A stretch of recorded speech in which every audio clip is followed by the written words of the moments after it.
God does not send trials. I think it's important for me to say that. For those who don't know, God does not send trials. Never has, never will. God does not send trials.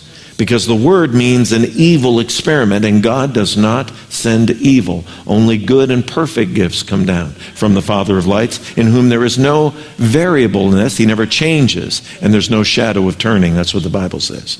That's why James said you should be happy when a trial comes, because religion says God uses trials to see if you can be happy while he's hurting you. What kind of a sicko does that? Well, but then people quote Job. Though he slay me, yet I will trust him.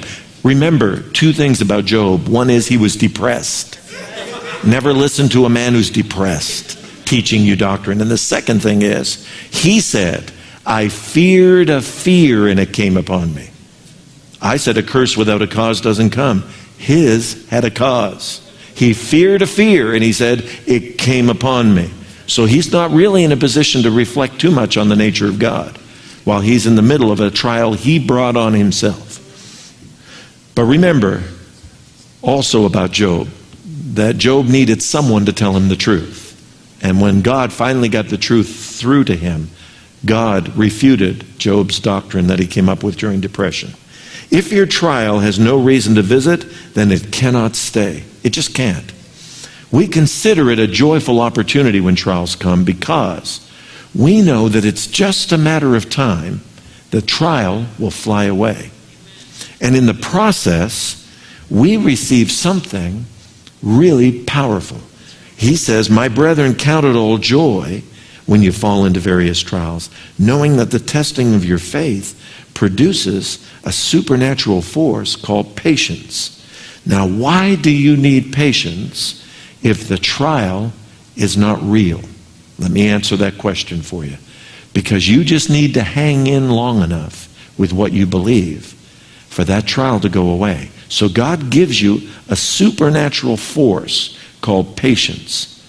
It arises from your spirit and holds you solid in what you believe until that trial realizes you're not going to be shaken. The evil experiment fails and it goes. It's temporary. I don't know how short a period of time it is, but it's temporary. When a trial comes and the devil experiments with you to see what you'll react like, to see if you're willing to stop your own faith, and you don't change your doctrine, and you don't change your belief, then the experiment will actually release patience in your life. So he said, instead of getting depressed when a trial comes, be happy because God's going to increase your patience. Something good's going to happen to you, knowing this, that evil experiment's actually going to release patience in your life. Now, this is where religion has gotten mixed up.